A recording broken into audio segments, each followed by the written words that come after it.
Clerk, if you'll call our roll, please. Counselor Graney. Here. Counselor Camardo. Here. Counselor Smith. Here. Counselor Rozika. Here. Mayor Quill. Here. I will not ask the county chairman to call his meeting to order because this is really not a meeting for them. There are invited guests, and we'll go around in a minute and try to introduce you to everyone. So would you please join me in the Pledge of Allegiance? I pledge allegiance to the flag of the United States of America and to the republic for which stands one nation under God, indivisible, liberty and justice for all. You remain standing for a moment of silent prayer or reflection.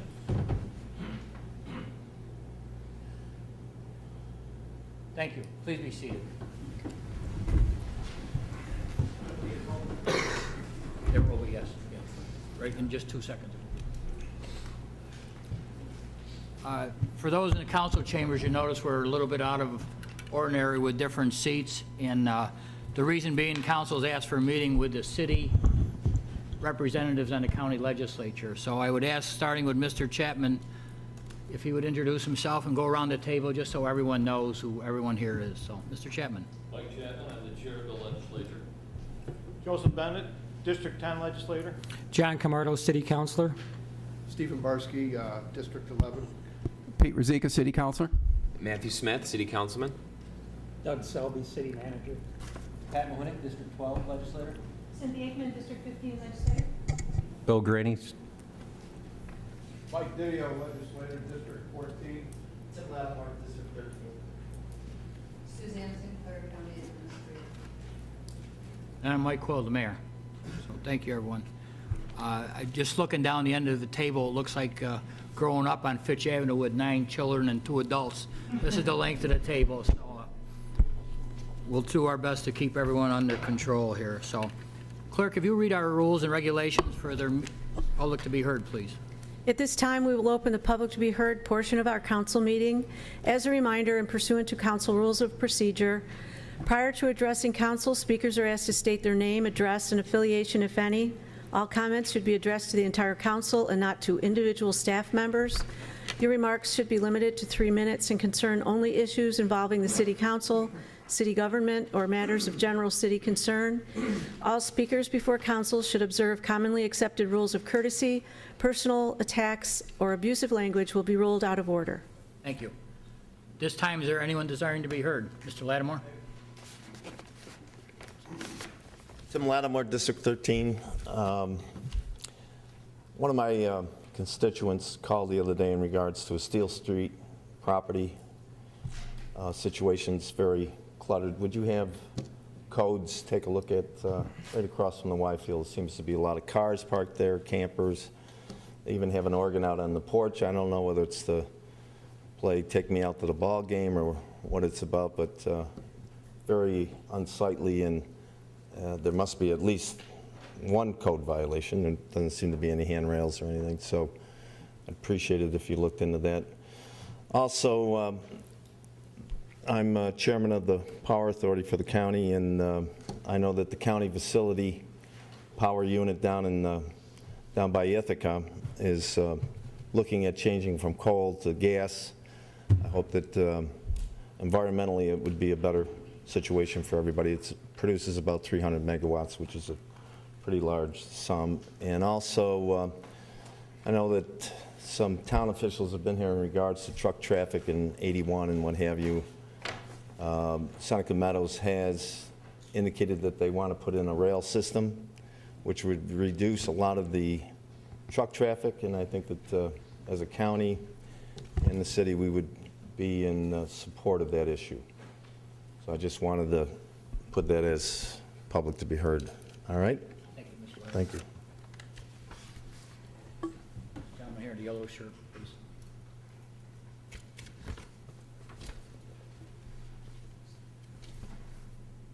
My name is George Schmid, and I've lived on 8 Katy Street for 48 years. And I'm here to represent my neighbors on Katy Street about the condition of our road. We had 10 patches on there till this week. We got a new one. That's what they want to do. We haven't, the last time that road was surfaced when they separated the sewer lines 40 years ago. And it is in terrible shape. The drainage is terrible shape. I don't know what else to tell you. I mean, I think the road should be condemned. That's how bad it is. And I don't know what else to tell you, but there's streets around us that have been done, and some of them twice. Park, Peacock, Nelson, all these streets have been done, some of them twice. Harndon, 1 block long, 4 houses, got a beautiful street last year. And that street was not bad. I walk my dog all in that area, and I look at the streets. That didn't need a street. There's probably 25 cars that go down that street a day. Katy Street, we get all the parking from the hospital. They pull, if you don't have a curb or a tree in front of your house, they pull right up on that little bit of lawn you got. If you look on the corner of Nelson, the north corner of Nelson and Katy, it's a mud hole. You go there now, there's that much water in there now. It dried out till today, first time all spring. I don't know, the people of Katy Street, we deserve better. Something, now 40 years and it hasn't been surfaced, and someone went and looked at it and I hear, oh, we're going to do some more patching. Well, they put one in this week. That should have been done last year. I mean, you can tell I'm not a very happy camper, and nobody on our street is a very happy camper. It's tough enough with all the parking from the Medical Arts Building. We put up with that. There's nothing you can do about that, but the condition of the street along the edges, and they pull right up on your lawn if you don't have something there. So I don't know if I can go back, what I can do. When I go back to my neighbors, what can I tell them? Anybody got an answer? Anybody say? Under the rules of our public to be heard, we're not allowed to debate you or to answer questions. Okay. That is our rule. But I hope something's got to be done. I know the city manager is here, and I believe the engineer is probably here also. So that is the best I can tell you at this point. We're just not allowed to debate. Okay. All right? It's no disrespect to you Yeah. or for anyone in the office, just the way our rules work. But something's got to be done. Very good. Thank you. Thank you, sir. Mr. Jacobs. Thank you, Mr. Mayor. My name is William Jacobs. I live at 95 Cottage Street, Auburn, New York. I'll trade streets with you, George. But anyways, while I'm here, I heard about a month ago a rumor that the city council and all the budget cuts were no longer going to ring the bells for veterans who are buried on this Saturday.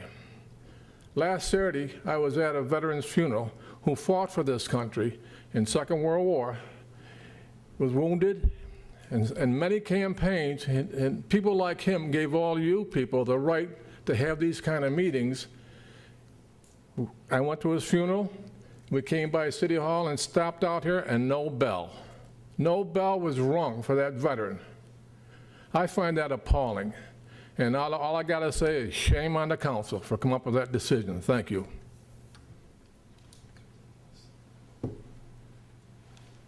Is there anyone else desiring to be heard this evening? Please.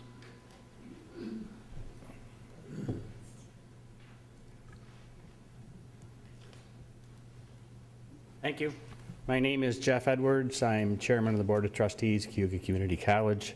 My address is 1986 Route 34, Genoa, New York. I've come tonight to ask you for your support of the Music Theater Festival and the secret process which needs to occur. The board and the college remain committed to this project and look forward to the future partnership we have established. I wrote a letter to President Larson on July 8th to express to him my thoughts, which I would like to read tonight, as I was the new chairman of the board as of July 1st. Please accept these thoughts on behalf of the Board of Trustees of Cayuga. Dear Dan, I thought of the college as I drove past the merry-go-round theater the other day. The parking lot was full of cars, along with several buses. How lucky you must have felt the first time anyone mentioned the idea of a partnership between the college and Ed Sales. I first met Ed in the 80s and have been amazed by his energy over the years. I wonder how many busloads of people have come to Cayuga County over the years to see his productions. Hundreds, maybe thousands of buses probably hundreds of thousands of people coming to our county. That's a good thing, I think. With a second major theater, they might spend the night and eat here. They might shop here. All good things, I'd say. The city should roll out the red carpet for this plan with Ed. It's a winner for Auburn. But of course, I'm thinking about the college while writing you. We have new programs, more students, and with on-the-job training that could rub elbows with Mr. Sales. Not only theater, but entrepreneurship opportunities would be available for our new class of students. There would be many positive aspects to attract students to our college and positive impacts on our budget. It would take a lot of work on the part of our administration and faculty, but would end up being a big win for Cayuga. It bothers me to see a few people with personal agendas trying to hold the city and a college hostage.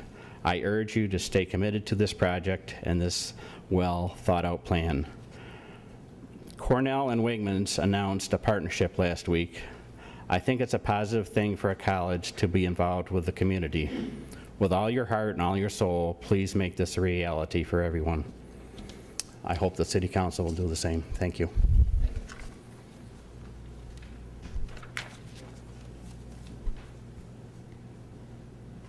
Please. I don't mean to point at anyone, but I'm not familiar with your name, so. My name is Lisa Myers. My address is 42 East Genesee Street. I'm the associate producer for the Merry-Go-Round Playhouse, and my job is to oversee the youth theater, which is the educational side of the Playhouse. So I thank you for allowing me to speak on behalf of the Schwartz Family Performing Arts Center from an educational standpoint. I'm actually really glad I went after the gentleman before me. We have a vision at the festival, at the Playhouse, that students who are interested in musical theater will consider CCC one of their top choices for education in musical theater. The way that we see this vision working is that they go to Cayuga Community College for their first 2 years. They get a chance to get valuable stage time while there. They get their educational groundwork there. They can do internships with us at the festival during the summer to learn all aspects of theater.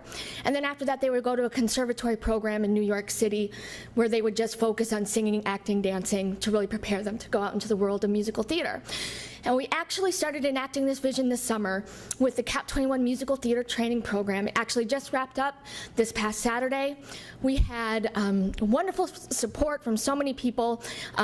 President Larson let us use wonderful spaces at the college so that the students, 44 students from Cayuga County, from Onondaga County, and from Tompkins County were able to come and get conservatory level training here in Auburn, New York. Stardust Foundation and the Triad Foundation out of Ithaca were wonderfully generous, and so we were able to give scholarships to all 44 students to get conservatory training that they would have had to go to New York City otherwise to get. And so we're hoping that this continues, that every summer we're getting 44, 45 students, maybe more, into Cayuga Community College. They're seeing the facility. And then we continue that partnership with CAP 21 with the conservatory in New York City so that when students are thinking about their future and thinking about post-secondary options, especially when it comes to musical theater that they'll consider Cayuga Community College. And the Schwartz Family Performing Arts Center would be a huge selling point for students who want to go to CCC for theater. Right now, the theater that they have is a nice multi-purpose space, but it's not designed for musical theater. They don't even have a sound system. So for students to be able to perform in a professional theater with the equipment that they need will really raise that educational value quite a bit. So we just hope that you'll help us make this vision completely a reality. So thank you so much. Yes, sir. My name's Brian Franco. I actually just recently moved to Auburn about 8 months ago, and I'm a teacher in the area. I hope I don't say too many of the same things that were just said, but I have a prepared statement. As a new member of the Auburn community, there's a lot that I'm proud of. Aside from our minor league baseball team, excellent restaurants, one area that I hold the most pride in is our performing arts community. As a community member, I cannot believe how lucky we are to have an organization such as the Merry-Go-Round Theater in our small town, offering our residents and visitors from miles around Broadway quality productions. In the last 2 years, I've seen the Hilton Hotel, Mesa Grande, A.T. Wally's, and Wild for Yogurt open downtown. I would have to believe that the Finger Lakes Musical Theater Festival, which also opened 2 years ago, has had an important part in helping to revitalize our downtown community. As a music educator, I am so incredibly excited at the educational opportunities the Merry-Go-Round Theater is offering our students. This summer, 3 of my students from Weedsport had the chance to work with the premier musical theater collegiate program in the country, NYU's Cap 21 program. My students had the time of their lives working with a world-class faculty, preparing them for college auditions in the field of musical theater. As an Auburn citizen and a music educator, I can say with certainty that the Schwartz Family Performing Arts Center, in partnership with Cayuga Community College and NYU, would be an incredible opportunity for Auburn. When musical theater students ask me where they should consider going to college, I always send them out of Cayuga County. We simply do not have a suitable musical theater program here yet. Students end up attending Cortland, Fredonia, NYU, or similar programs. I would love to be able to suggest a program that not only keeps students in Cayuga County, but would inevitably draw students from surrounding counties to Auburn. In addition, I've talked with Ed Sales about the idea of Merry-Go-Round Theater sponsoring a summer theater program for serious high school musical theater students from the county getting together to put on a production in a professional setting. During the summer, I see this being an incredible opportunity for a space such as the Schwartz Family Performing Arts Center. I love living in Auburn, and I see this being an incredible step in the right direction for us. We are becoming a premier performing arts community, and I believe we should embrace that honor wholeheartedly. Thank you. Thank you, sir.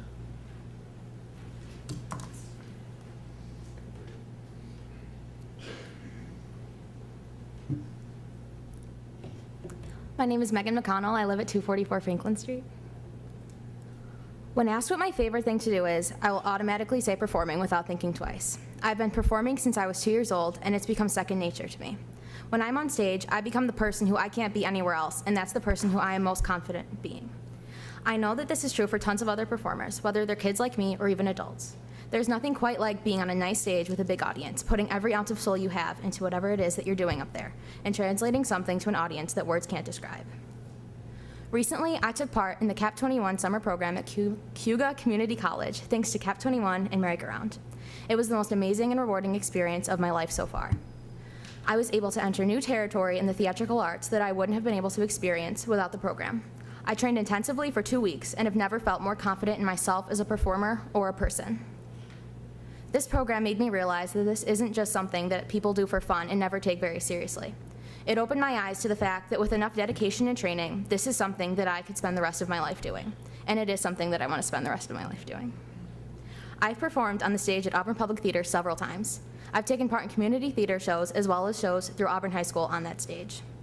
And each time has been a wonderful experience. Having the opportunity to work on a real stage is a privilege that not every kid has, and I think the fact that we have that chance here really gives us an advantage. The theater has a very professional feel, and performing there helps many people gain confidence and take their art more seriously. Building a new theater downtown will open so many new opportunities for the whole community. It'll be more possible for programs like Cap 21 to come into Auburn and give kids the boost that they need to get them ahead of the game. Without community theaters and people supporting the arts, opportunities like that will never be available. Auburn is a relatively small community compared to Syracuse and New York, so we're often overlooked for these kinds of opportunities. Being located right in the center of the state, we have so much potential to bring more theater to our community and the surrounding areas. Theater's a way for people of all ages to express themselves in a safe environment. It's a way to meet new people and develop bonds that last a lifetime. There are so many people these days who talk about how good self-expression is and how they want to see everyone be themselves and not feel ashamed, but there aren't enough people willing to go out and actually create an environment where one feels safe doing that. This theater will be that environment for tons of people. Thank you for your continued support and for listening. Thank you.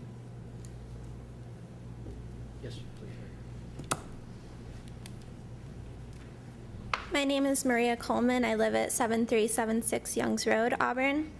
In 2012, I graduated from Cayuga Community College with a degree in liberal arts with a concentration in theater, and this year I will be a senior at Wells College for theater and dance.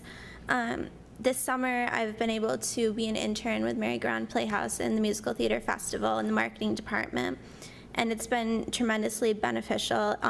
It's been great to stay close to home this summer, but still do work for a professional theater company. And I've learned a lot about what it takes to provide a successful season of shows, and from choosing the lineup to getting everything out into the community for people to attend. And Being the only professional theater in the immediate area, the festival allows the community the chance to discover the joys of live theatrical entertainment. As part of my internship, I stood outside the parking garage before matinees for Auburn Public Theater to let people know and help them out with the parking that's available to them. And it's given me the chance to talk to some of the theater goers and hear their opinion on the shows and the organization. Most every comment I've heard talks about the festival in a favorable manner. People are excited about the shows they get to see, and they're thankful for Merry-Go-Round that they exist to give them that opportunity. And there's also been a number of people who say that they've come out of town and they come regularly to see the shows for that reason, and they stay in Auburn for the day and ask for dinner recommendations and just make a day out of it exploring. The productions that Merry-Go-Round puts on are really deserving of the title Broadway in the Finger Lakes. It's commending what the actors and everybody involved are able to do with only 2 weeks of rehearsal before the show opens. This is definitely a place that I would be honored to perform at and to work at. The building of the Swartz Family Performing Arts Center would allow space for even more shows to be done each summer, giving more opportunities for employment for people like me, and also would help expand the festival and turn it into a regular tourist destination. And I would just be grateful to be able to stay close to home and still do what I love. It's a wonderful organization. Thank you. Thank you. In the back, please.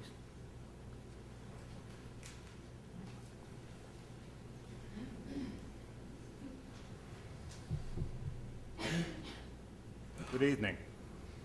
My name's Randall Gwynn. I reside at and own 54 South Street. I wasn't expecting this size of an audience, but it's kind of good to see everybody here. I was looking around and I started to think maybe the president was here, but I don't see him. It's pretty close. We have, well, Ed's here. I have no affiliation with the Musical Theater Festival. I'm just your everyday, abnormal Auburnian. Several years ago, my wife and I relocated to Auburn. We rehabbed 54 South Street from a commercial property back to a residential property. As we were doing this, we started to see other good things happening in Auburn. We saw other people engaging in similar projects on Grover Street, South Street. We saw the Bartolotas engage in a huge project in the old piano factory that later became Logan Park Lofts. We saw the Kyles start up at Brister Mills. We're sitting back. We thought we were alone when we started this. We thought we were the only crazy people that saw opportunity in Auburn. We weren't. Sat back, thought about this. What was going on? Real estate markets sucked. Then all of a sudden, other things started going on. Auburn Public Theater opened, Mesa Grande, Bambino's, Morrow's Table, Theater Mac. Light bulb went on. All of this was happening largely for one reason and one reason only. And it was only in anticipation of this thing really getting rolling, the Musical Theater Festival. Wasn't really my reason, but I think it's the reason for a lot of these other things starting up. Soon production started happening downtown. Theater Mac was rolling. Auburn Public Theater was rolling. You began to see a nightlife return to Auburn. It wasn't just during the day. It wasn't just the normal businesses you would expect. People were going out. They were spending their money. They were staying downtown. People from outside of Auburn, unheard of, were coming in during the nighttime to spend their money. Money wasn't flowing out of Auburn, going out to Owasco, Aurelia, Senate, all the places you had lost business to. It was coming back in. There was a buzz in Auburn. Now, there's an explosion. We had a beautiful new hotel built with a new restaurant. The Bartolotas have now shifted their attention and started on State Street. A.T. Wally's is opened. We have a new arts and crafts co-op is opened. You have the construction going on of something called the Plaza of the what? Arts. Sir, I'm going to have to ask you to wrap it up, please. You're over Okay. your time limit. Please, you have to be in support of this. The residents of Auburn need this. The businesses of Auburn need this. and we need it for more than just monetary reasons. It's quality of life. Thank you. Thank you. Anyone else?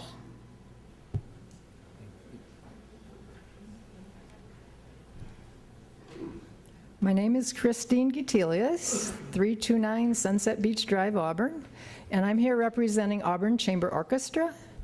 I've lived in Auburn 40 years, and 27 years ago we said, why don't we have an orchestra? And we formed one. And every year since then, we've put on 4 concerts a year, partnering with numerous artistic people in the area and generating pretty darn good audiences, to the point that now we realize we need a better performing space. The other exciting thing that's happened this year in January, we became a partner with Cuba Community College. Now our orchestra is offered as a credit course to any student enrolled at Cuba Community College that passes an audition. It is by audition. So now we are an official college course. We have a place to rehearse. We have a place to keep our music. But we don't have the perfect place to perform. And we see Schwartz Performing Arts Center as a great venue for us because there'll be enough room on stage. We have about 40 musicians. And often where we play, which is in area churches, we are a little bit cramped. And we often have standing room only audiences, so we need a place with a little more seating because we're excited about this, we're generating really good audiences. So I'm speaking strongly in favor of this Performing Arts Center being in downtown Auburn. I lived 3 blocks from downtown Auburn for a long time.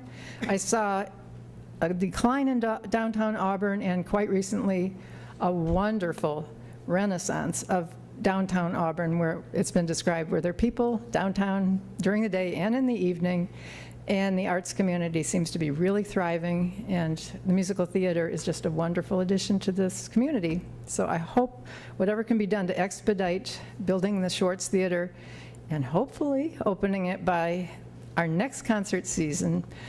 I do have to say, please come to our first concert, which will be at the Merry-Go-Round Theater, October 25th. We hope to see all of you there, and I hope you support the Schwartz Performing Arts Center. Thank you. Gentleman here. Good evening.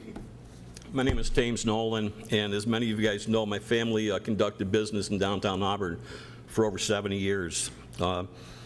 My dad raised a family of 8, my uncle 7, with a single income out of those businesses.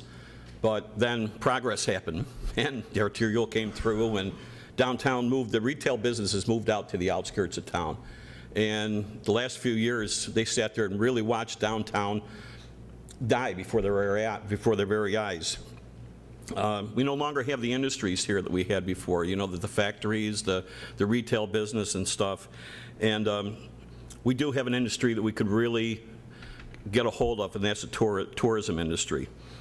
The new opportunities, you know, to really get into that are fantastic. They've already started with the Auburn Public Theater with Carrie and Angela, Jimmy opening up the Mesa Grande, and it's just a start, though. We need to continue further, and the Music Theater Festival, I think, would be a boon to that tourism industry and the revitalization of downtown Auburn. I brought some articles here. I'll leave with you people to read and peruse through later. I hope you will take advantage of them, of different communities that have been revitalized through the arts. And you can take advantage of those and look on. I worked for the Merry-Go-Round back in the 80s when we were pretty much struggling back then. In fact, there were times when I could tell you we had a hard time cashing our paychecks sometimes. But with his leadership, look what we have right now. I mean, we do have the Broadway and the Finger Lakes, and we have an opportunity to let this just grow and grow and grow. My son recently had an opportunity to take part in the CAP 21 program with people from my school, my alma mater, NYU, came up here for a very conservatory training, intensive training for 2 weeks. And there was 40-some-odd children had an opportunity to do that. It's all becoming because of that. It gave these kids an opportunity to meet with other kids with like interests, young adults, and maybe pursue, you know, a career in the arts. And by bringing the theater festival here, we are going to be opening up more restaurants. There's going to be little boutiques and stuff I think that can happen. It would just be a great asset to downtown Auburn. We have the opportunity to do that. In fact, I think that the council really has the fiduciary responsibility to make sure this moves forward so that we can revitalize our city. It's never going to be a Branson, Missouri, but it could be a great Auburn and a great place to raise a family. So let's not turn our backs on what might be our last chance to turn things around here. Thank you.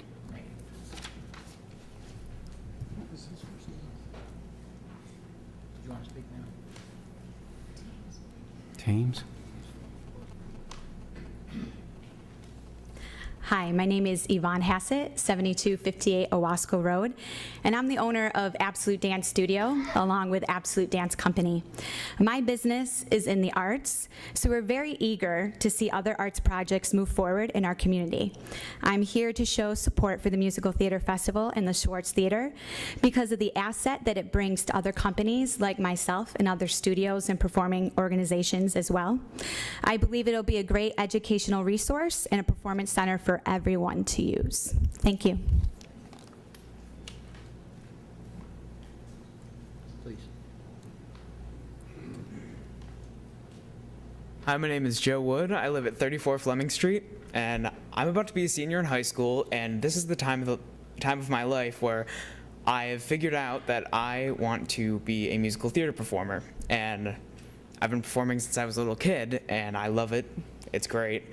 And this past summer, I had the opportunity to perform in the Finger Lakes Musical Theater Festival. I was in the ensemble for Gentlemen Prefer Blondes, and I met all of these working actors and actresses who come to Auburn and they love it here, and they bring in their family and their friends to come see them. They spend money in our town, and I think that if we could expand the Musical Theater Festival by constructing the Schwartz Family Performing Arts Center, it would really help to bring in more working people into our town as well as tourists. And I think it would be a great theater for the entire community to utilize. I think it would be awesome, for lack of a better word. I also have friends like Megan who got to take part in the CAP 21 program at the college, and they really enjoyed the intensive training, and I think that if we could offer that in our town, it would bring in a lot more people, like everyone else has said. I had a lot of things to say, and they've already been said, so I'm kind of just trying to piggyback on everyone else's statements. So I just really think that this would bring in a lot more money into our economy in this town, which I think would be great, because when I'm older and I want to settle down and have a family, I've always wanted to come back to Auburn and raise my kids here because it's such a great town, and knowing that I could have job opportunities in the Finger Lakes Musical Theater Festival makes me really happy because I know I can come back here because it's such a great place. Thank you.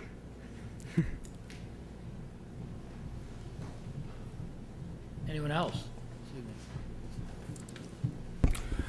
Dave Arnold, 29 Logan Street, Auburn. I'm also the president of the Cayuga County Labor Council. The Labor Council, as organized labor, does support the Auburn Musical Festival and the Schwartz Family Performing Center. The other thing I got, as a veteran, I agree with Mr. Jacobs in the fact that this problem has to be solved. Thank you. Thank you. Please. Alicia Persino, Wilbur Avenue. I'm actually glad to hear all the support for the musical arts and so on. However, I do want to go one point beyond. We in Auburn still have an income problem. We have about half the properties are rental properties. We still need parking, some parking that is free. It's unfortunate that during the daytime, when some of the older senior citizens, or maybe some of us from the dark ages, could come downtown and do some things, it's very difficult to walk to the kiosks and then back to the car and so on. In other communities, there's usually a fair amount of free parking somewhere accessible. I have tried parking further away from the parking meters, coming back to only find a ticket because I had not moved my car. I started at 8 o'clock in the morning and there were cars there, and when I came back, there was a ticket on the car and no other cars on that side of the street. So obviously I'm a little ignorant in that capacity. All right, beyond the free parking area for some of us, I would like to have, we have Owasco Lake.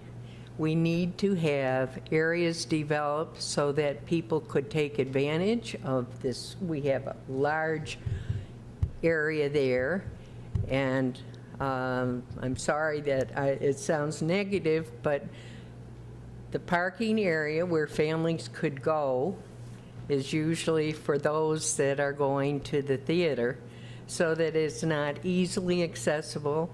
There's a $3 charge. This is the only Finger Lakes where I could not go find an area near the water and, you know, a free area where I could get to an area where it was peaceful.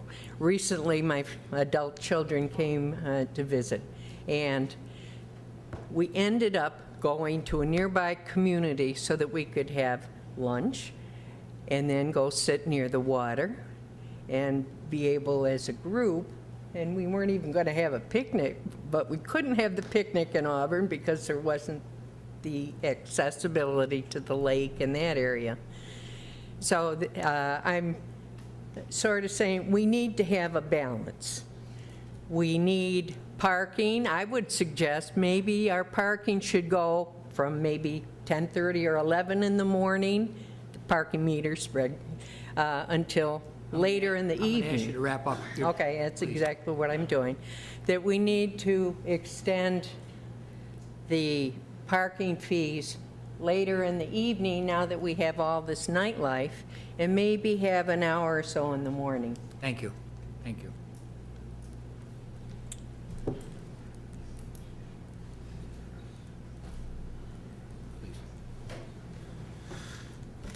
Hello, my name is Justin Huffman. I'm with the Camardo Law Firm at 127 Genesee Street. And before I'd start, I'd like to hand out some documents to council members.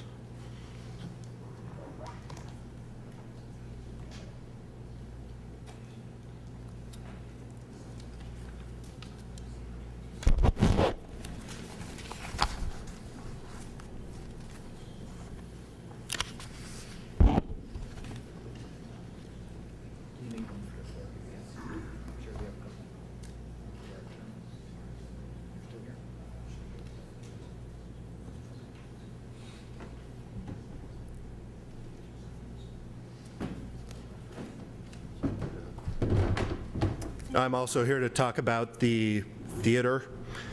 Now, a number of people here have spoken in favor of the idea of the theater, but the bottom line is that before the project can proceed, certain requirements must be completed, such as an environmental review. Now, I just passed out a number of documents to you in order to ensure that you have this information, which we feel identifies a number of potential significant adverse environmental impacts relating to this project. Now, this documentation includes the need for documentation about the need for soil sampling and the need to determine the source of the contamination that's already been found at the site. There are documentation about the importance to review the socioeconomic impacts relating to the project. There are also documents relating to problems associated with State Street. And in addition, there's some documentation about what we feel is a possible conflict of interest regarding Mr. Stephen Lynch, who I believe is intimately involved with the project. And there's also some documentation there about what we feel is a public controversy about the project. Now, I don't believe anyone here is trying to hold the project hostage, as I believe one speaker is alleged earlier. Now, our office is immediately adjacent to the project site, and obviously we have concerns with the effects that the theater may have. It is our hopes that the council will do a comprehensive review of this project. Thank you. Thank you, sir. Is there anyone else this evening? I received an email message regarding an individual, Eric Ziza, who wanted to make a statement here and was unable to do it while at RIVE because of a family issue, medical emergency. His son injured himself. So he requested, and in all fairness, that I read this.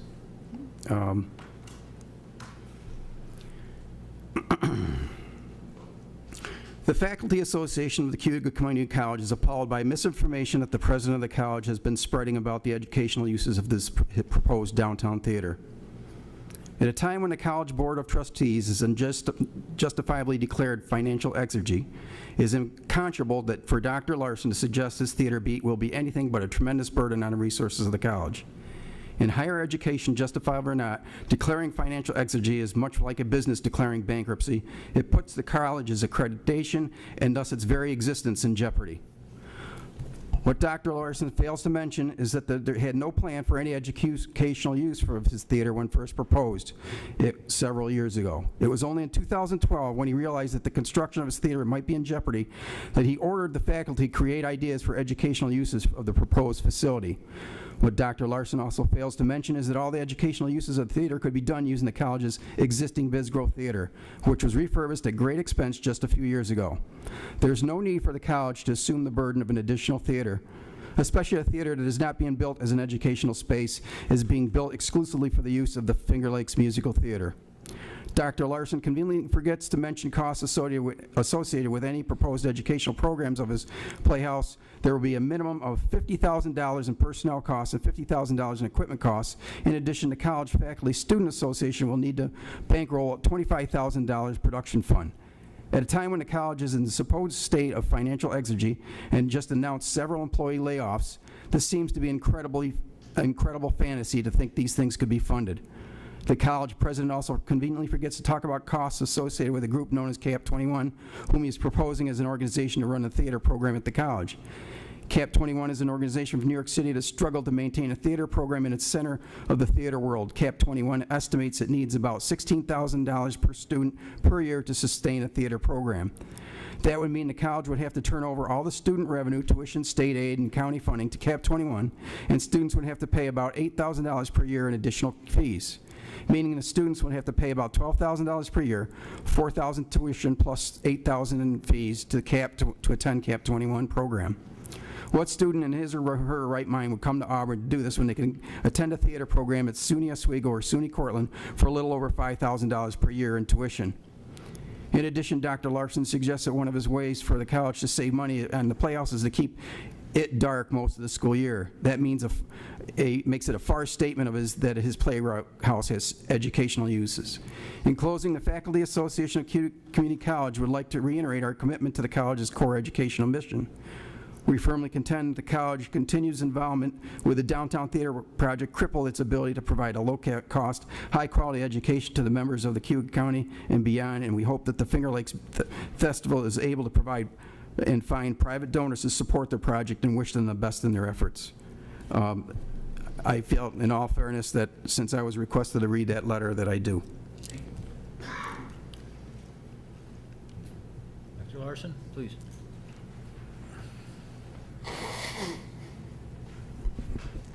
Thank you very much, Mr. Mayor. I'm Dr. Daniel Larson, president of Cayuga Community College. As I shared with this council following the meeting last month in a letter that had an attachment to it from Steve Keeler, who is division chair for the School of Media and the Arts. He's also vice president of the Faculty Association, a memo that was written by Mr. Keeler voluntarily a year ago that expressed his enthusiastic support for this project and for what we are trying to accomplish with it. So my message is that you have just heard posturing by the leadership of the Faculty Association. It's unbelievable that the Vice President in 2012 would write a memo that is in support of this project and now turn around in 2013 and supposedly claim no knowledge of it. The whole concept of the School of Media and the Arts is in support of this project. As to the financial figures that were just shared, I have no idea where they came from, and they certainly have not been vetted by anyone at the college. Thank you very much. Thank you, Doctor. Mayor? Mr. Lattimore. I'd just like to say James Nolan was around back when I was a board member of the Merry-Go-Round Theater back in the 80s when it was financially very difficult. I think the Merry-Go-Round Theater didn't have air conditioning. They had to open up the wings, and the bugs and everything would come in. I think they had to use the bathroom across the street, and it's come a long way. And I think that the arts should be supported. I think it's one of the jewels in the crown of this city and county. I've had a son who went to Boston to be educated in theater arts and has performed at the theater, and I think that we can have more of our educated theater students come home and entertain in their hometown. Not only do we need the theater, but we also need industry. I heard somebody say that, well, we can't bring back manufacturing. Well, right now we have 2 cranes up in our industrial park with the county. It's a $100 million milk plant. There'll be high-skilled jobs, and we need more of those jobs in order to support all our arts.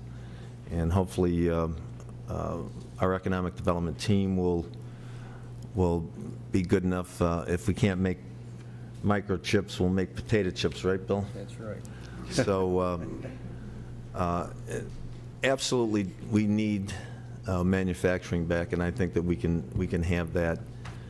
We shouldn't rule it out. It's a very difficult state to do business in, but I think that good leadership can lower some of the hurdles that industry does have in order to play in New York.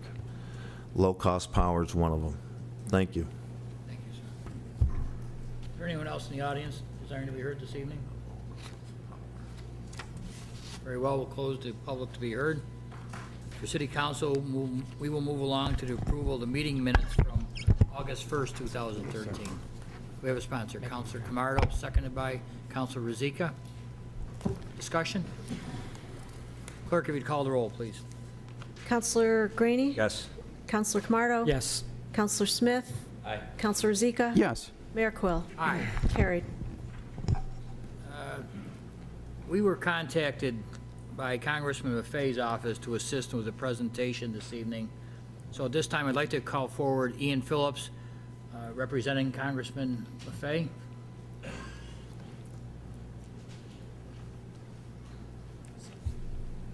First of all, thank you for having me, council and legislators. So today I just want to give a brief recognition to Dr. Walt Aikman. Over the last several decades, he's planted hundreds of trees in the Auburn area. He also responds to calls on a regular basis about the health of people's trees in the city, including with our local invasion of the emerald ash borer. And to quote another famous doctor, he speaks for the trees have no tongues. So Walt, if you would come on up, and we have a flag for you, and we have a certificate of recognition. Congratulations. Thank you very much.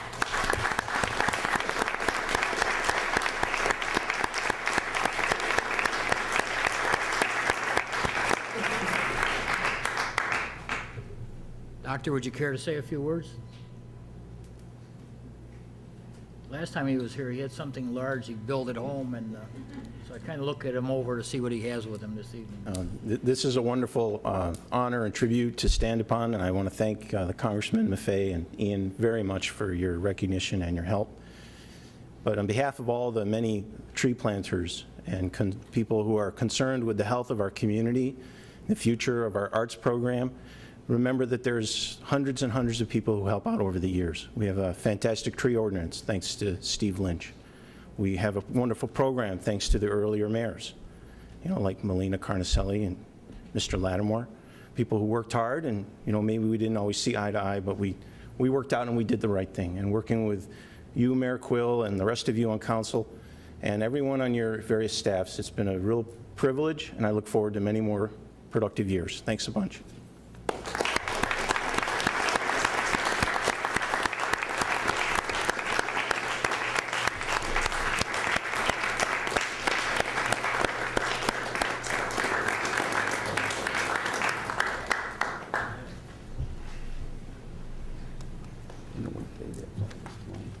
Next, we have Neil Edwards from Pango, an update on our Pango parking system.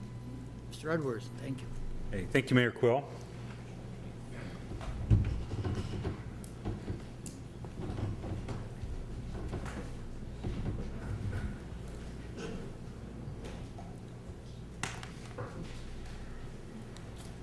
Hey, well, thank you very much, everyone.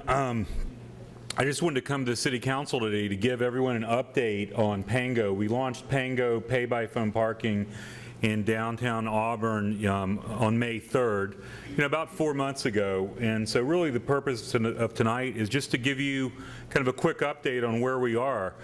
Things are off to a really good start, and thanks to Mayor Quill and City Manager Selby, Connie, and several other people, this has been a very amazing start that we're off to here in the city of Auburn, helping making your parking better for citizens.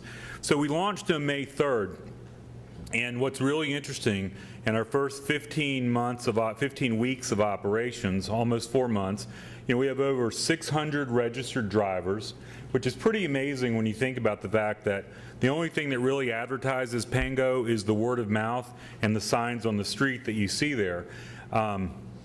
We've launched in some other cities around the world, and some of our competitors, and we're about 3 times the number of people who've registered compared to other systems out there. And so, Pango's is seeing really good adoption. So all the great things that, people are talking about, with the city theater and all the rejuvenation of restaurants, you really see it, reflected in the adoption, of this parking system.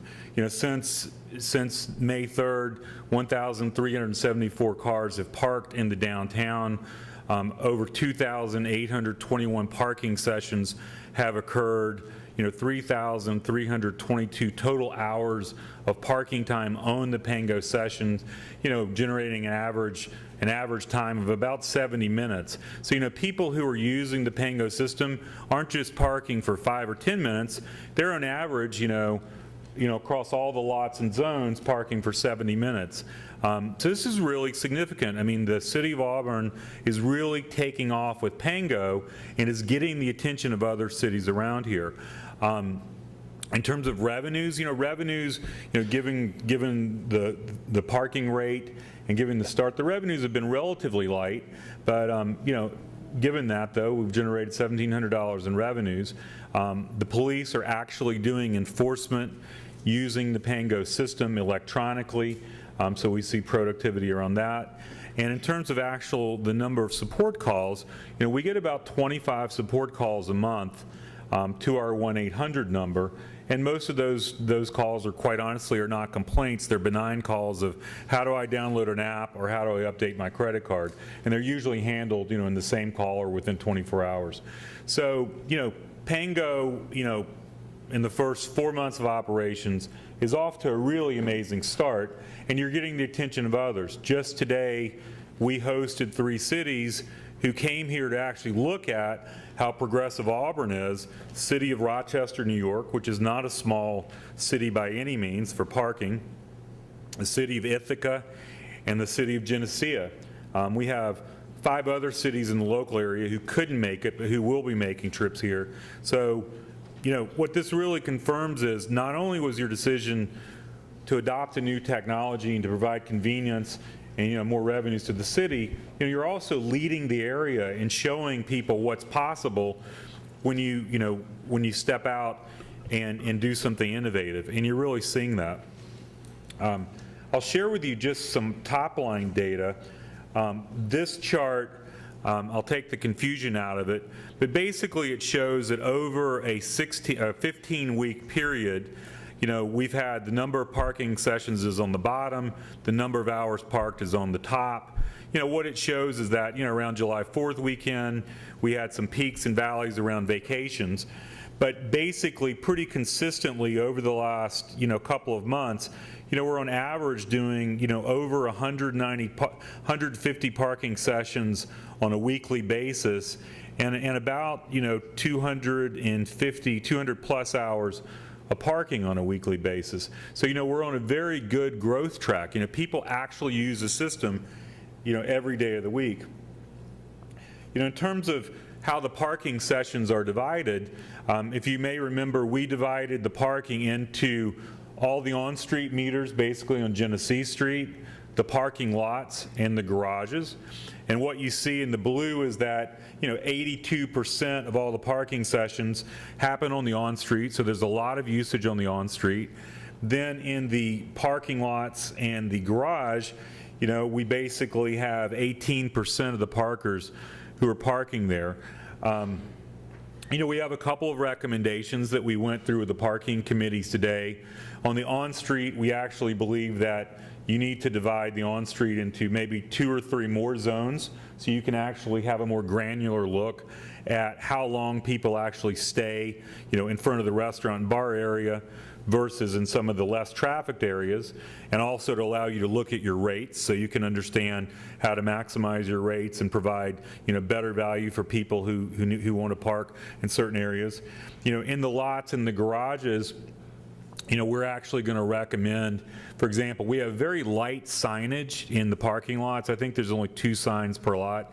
So we're actually going to recommend that we, you know, quadruple those number of signs. Pango's actually going to pay for the signs, so it doesn't cost the city anything. We actually think that your lot in garage usage should be about 40% of this number up here. We've also, you know, have provided a recommendation for Manager Selby to improve the garage at near cost, to improve the gates and the way that you prevent revenue leakage from people who can sneak in and out of the broken gate. So we've got you know, a pretty reasonable proposal if you guys decide to do that. So there's a lot to be learned if you can see, you know, by the, you know, several thousand parking sessions that we've had from the 600 registered users, there's real data that's, you know, telling you of how people are using your, you know, your city parking asset. This complicated chart really drives home a couple of key points. You know, again, it looks at the week, on a weekly basis. On the left, it looks at, you know, the parking revenues, and on the right it graphs the average time, and the green shows the number of cars. And, you know, and what it really shows you is that on average across your lots, your streets, and your garage, you know, you're averaging, you know, above an hour of parking, okay? You don't find a lot of people exceeding the 2-hour maximum. You can learn a few things from that when you drill down into the garages versus the on-street, because in some places it might be beneficial for you to have shorter term parking to promote more turnover. In some areas you may want to have longer term parking to promote people staying there and doing business, okay, or to push more traffic into your garages. What it's also showing you is that fairly consistently on a weekly basis, there's about 100 different cars who are parking consistently in the downtown, and we think that by the Christmas holidays, we think that number is probably going to quadruple, given some of the marketing things we're doing with more signage and some of the things that we're recommending. But Pango in Auburn is on a very good adoption track. So, and again, I think what is very key for you as you're planning your city growth, you're making decisions about city parking regulations, zoning, and looking at, investment in city infrastructure. This gives you real data, because the data doesn't lie. These are people who press start, stop, and, it really helps you understand your city. Kind of the final drill down we had was just looking at, the average time parked by zone. And what you see is that in the blue, that's the on-street. The average time parked in the on-street zone is 65 minutes, over the 4-month period. In the parking lots, it's 93 minutes, and in the garage, it's 106 minutes. So, you can start to really, see, how long do people really park. I think if you extend your hours of operation, probably some of your on-street parking will increase. That average time will increase because people will stay, obviously, for the dinner hour or if they're out in the downtown. And so, but it really gives you an idea of how, as we add more zones into Auburn, that we can actually segment some of the city to create more turnover, or to add longer hours of operation to actually encourage people to stay parked longer. So, and so, some of the things that, so we've made a few recommendations on zones to Manager Selby. We also think on your rates. We see kind of around New York State and some of the cities who've updated their rates more. You see things ranging typically between $1 and $1.75 an hour on parking rates. So we're happy to help out with studies. We're not suggesting you increase your rates anymore, but just to let you know, that's some of the things we've seen to increase revenues with different zones. To kind of at the end of the day, here's what we're doing over the next 6 months for the city. One, we're going to pay for the creation of more signs. Okay, the reason Pango is in Auburn is because you're our test city. Okay, we have a 5% revenue share with the city. That basically covers my cost. Okay, I don't really make much more. I think I made enough money last month to go to go to Applebee's with a date for dinner. But typically, for example, we just won the city of Alexandria, Virginia. We charge a 29-cent convenience fee per transaction, which is about a 15% effective revenue share. So for most of the cities, in the upstate of New York, you'll see an agreement, if we reach them, that it is between 12 and 15%, which is actually a pretty reasonable amount anyway. So, our incentive is to help you guys be a better reference city for us and to roll out new technologies, and we want to see Auburn be wildly successful. We're going to be paying for more signs. We actually have, we're partnered with the bid office. We actually have feet on the street who are going to be, doing more marketing over the next 2 to 3 months. Pango is actually going to offer, and we'll actually pay the city, for an hour of free parking for everyone who signs up. It's not going to cost the city a dime to do that. So we want to see more people use the system. And, we have a new app coming out, and, we have new back office reporting that's going to help the city make better decisions. We have made a few recommendations to the parking committee on, creating more zones, so honestly you can get better data and make better decisions, and improving your garage, because your garage does need to be addressed. I think it'll help the city generate more money and provide a better experience overall to your people in the downtown. And that's kind of it for right now, but we're very excited, and we continue to invest in our relationship with the city of Auburn, because we think you guys are like our lighthouse, if you will, for the western part of New York, and we're not walking away. We're not just a sign in the ground. We're actually coming back. So we're very excited for all the hospitality and the participation that's happened. I'd like to comment. I heard a lot of positive feedback from those who do use Pango and have approached me on it. Doug, I would think it'd be great if we shared all that information that we got, since we're updating our our parking ordinance. I think now's the time to implement some of these suggestions if we, we feel that they're agreeable. And obviously, that's their business. They know it well. I also want to thank Neil. I mean, this is a lot of tremendous data that we can use here. It's very useful data. Absolutely. I mean, it's unbelievable, really. And to be an R&D spot for you is even better. Thank you very much. Actually, thank you very much. We just won the city of Alexandria, Virginia, for example, because of the good reference, and it's a genuine reference. It's not, garbage. I mean, people really use our system, and you guys have given good feedback. So, it's a very good partnership for us. Maybe if, just as a little bit of a preview, if you mentioned the garage, what do you see as potential improvements to make that more attractive for parking and improve the Well, we have a proposal that we've proposed through a partner of ours from Rochester, and basically and it's pretty much at our cost, okay? And one is to improve the gates because, now there's not a consistent ingress and egress approach into the garage. 2, we would like to install a Pango lane because what we allow you to do is we're going to allow you to create a monthly zone so that if people want to pay for a monthly permit, they can just do it through Pango. The gate will open and close. We will allow you to charge for parking 24/7 if that's what the city wants to do. So you actually take advantage of that, that asset more than you're doing today. So, it's fixing the gates. It's making sure you don't have revenue leakage because today people can get in and out pretty easily if they don't want to pay for parking. And, having true accountability between the ticket that you pull and the cash collected, right? And we want to really help you guys do that. So that's the thought with the garage. And also using the zones.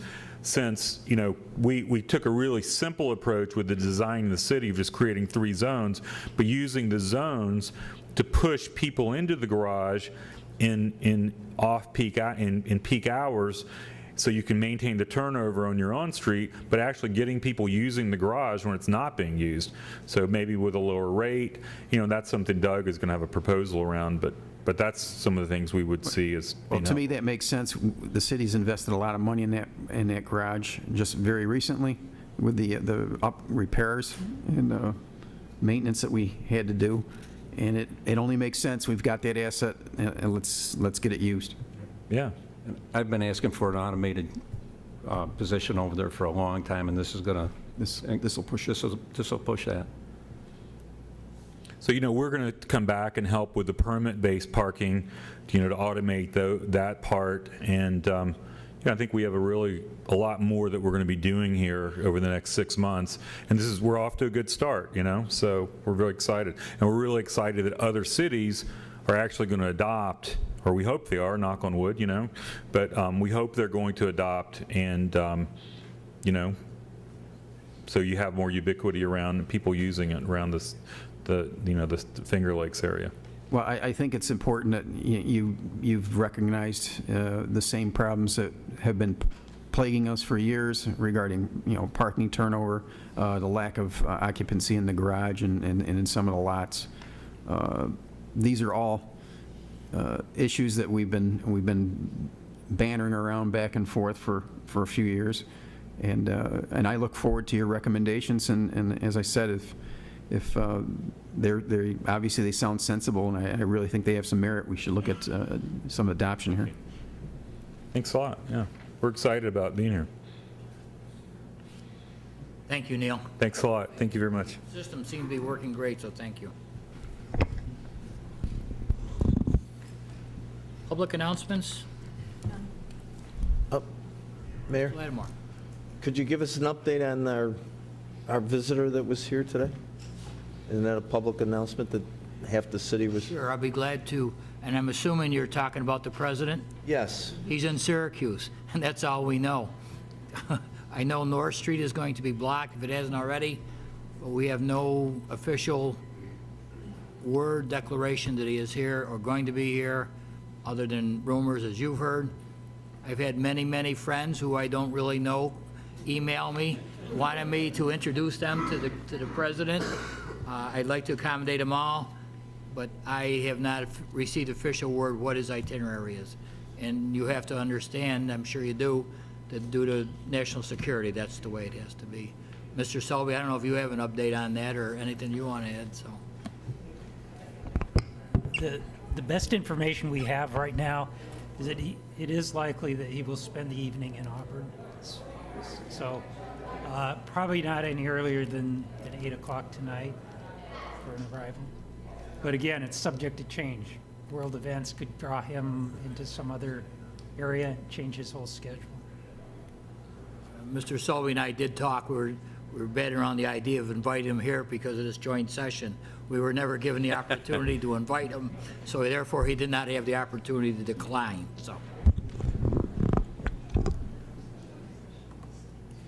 well, thank you. City Manager's report. Nothing this evening, Mayor. Thank you. Presentation of petitions and communications. None. Seeker resolutions. None. Ordinances. None. Resolutions. None. None. Local laws. None. Table legislation. None. Discussion with the city representatives of the county legislators of the tax formula and consolidation of services. I'll just start out by saying that for quite a while now, City Council and myself have wanted to sit down with our city representatives, along with Mr. Chapman, and try to get some feedback, some input from yourselves as to how the sales tax is broken down in the area. Many years ago, as everyone knows, the city preempted on their portion of the sales tax, and now we're looking at it, is this the best and fairest for the city of Auburn? And with that, I'll open up to council or the Well, I think so. representatives or whoever would like to. Mike, I think so everyone gets kind of up to date, if Doug would mind giving us I guess, an overview of the history of this, so that everyone has an understanding of this issue. I know it's a complicated issue, and it appears to have been waned a little bit around the table here. So, Doug, if you'd like to. Okay, just briefly, the city undertook preemption, which meant that the city collected and kept the sales tax within the city limits back, I think it was, I actually don't know the year. Thank you, 1995. Prior to that, there was a formula in doing some research that is based back in 1982, and that was a formula in an agreement between the city and the county where there was a distribution of 30% of the first $8.5 million in sales tax went to the city, and 54% of anything above $8.5 million was split among the city and the towns, with 70% of the allocation based on population and 30% based on total assessed valuation. So prior to preemption, there was actually a formula, and what I just described is how that sales tax distribution was allocated. Since the preemption, again, the city keeps the 2% that's generated within the city, and that has resulted in the city gradually losing share of sales tax revenue as we've seen greater sales tax generated in the county as opposed to within the city limits of Auburn. That, in a nutshell, is what we see today. And I would like to add, it's also a lot of the activity that's inside the city and some of the city infrastructure that allows for this increased sales tax outside of the borders of the city, like I'm going to talk to our water and wastewater facilities and other activities that we had. So I guess with that, we can open it up for discussion by others. Yes, first of all, thank you, ladies and gentlemen, for coming this evening. We look forward to having these meetings, at least I do, that we continue on our talks. I know we talked about 6-8 months ago, maybe even longer, about economic development. I think that still has to be first on the agenda, especially with the sales tax issue. Just to give you a little background on what happened this week, we had a meeting with Regional Water and Sewer Authority, and it seems like because of certain issues that happened, we're probably not going to be going forward with regional water and sewer development. So I think that might be off the table, but we did have good discussions about with the towns that did show up. It was mentioned that maybe the city of Auburn would take over water or sewer from some of the towns, because we do have the services, we could provide those services. So I think that's a good topic of conversation, and we have. Also, I'd like to expand upon that and see that we also maybe could also offer trash service, fire service, to create a revenue stream for the city. But as we work forward to these things, I think it's important that we look at working together as a community, as our neighboring communities, to try to bring a lower cost to the taxpayers that we all serve. I'd like to keep in mind that, have you keep in mind also, that the taxpayers of the city of Auburn are also county taxpayers. And as we move forward, I know we had talks in the past, and unfortunately some of the issues that we brought forth, and I know we tried some issues with, like the municipal garage, we tried to do that in the past, but because of costs that were passed on the city, it wasn't cost effective to the city of Auburn. So we have to make sure that when we move in these areas, that we're moving in an area that it's going to be cost effective for the city to move in those areas when you pass those costs on to the city. In other areas that I'd like to look at is consolidation. Right now, we need some help in human resources. We need help in purchasing. I think those two areas. I also like to talk about consolidation with our planning department. I think those three areas can be very valuable, that we looked at some kind of consolidation to bring, as I said, a lower cost to the taxpayers. So I'd like to thank you for coming tonight. I hope we can keep this up. We probably should be meeting bi-monthly so we can keep these issues alive, so we're just not meeting and saying, yes, we got to have another meeting, and that never happens. So I hope we can have good progress. Thank you. Yes, thank you, Mayor, and I thank the county legislatures for coming. I know you guys have a very busy schedule yourselves, different committee meetings, so I appreciate you taking the time to come. This tax formula, in my opinion, is really the #1 issue that we need to be dealing with in regards to economic development, because there's so much conversation about combining and forming a one-stop shop economic development office. But really, the incentive for the city to do that is not there unless we address this issue of the tax formula. Now, I think we need to make something very clear. It's the city's fault. All right. Many years ago, I think the city made, in all due respect, a very short-sighted decision in the preemption. Just to go back a little history, December 1st, 1995, the preemption did take effect. Now, let's go to July 18th, 1996. So let's look at what happened. This is from L. Emmy, who was the intern city manager at the time, and this was a memo he sent out. As I'm sure you're all aware, we have received our final sales tax check from the state for the first quarter under preemption. The figures indicate that 42% of the taxable sales in the county occur within the city versus the 60% that we estimated in preparing the 1996-1997 budget. Assuming this percentage remains constant throughout the fiscal year, we will experience a sales tax revenue shortfall of approximately $1.7 million. Now, it goes on here with some major cuts within City Hall, okay, within the city budget. Health insurance reductions, elimination of certain positions, an engineer was one of them, eliminate assistant corporation counsel, 3% cuts in various departments. Now, again, this was a consequence of the sales change in the sales tax formula. Now, let's look at this, and we all hear conversations. We've been having conversations about economic development. There is no greater wall or barrier between the city and the county than I think this issue is right here. Now, please don't think that I'm thinking that automatically, and we can go over some of the formulas here, that if we had a distribution based on population assessed valuation, that would bring $14 million extra to the city. I understand that's not going to happen, and we wouldn't even bring that to the table, because if we're getting that much, someone's losing a lot of money, referring to the towns and the county. We're not going there, and this is something where the city needs to be flexible. But we really need to work together and work to allocate revenues. And we need to do this on a very fair and rational basis. Auburn has the infrastructure. We know this. Auburn has the infrastructure capacity to promote development countywide. And you look at the Finger Lakes Crossing, that's something that we did provide. Now, the other end of that was supposed to be an increase in sales taxes. That never happened. Okay, that never came to fruition. Now, the towns and villages have the geographic capacity. They have the geographic capacity to grow retail, and as Mr. Lattimore said, and I agree with him wholeheartedly, you still need the industry. I mean, all the good things that are presently happening in the city, our sales taxes are going down.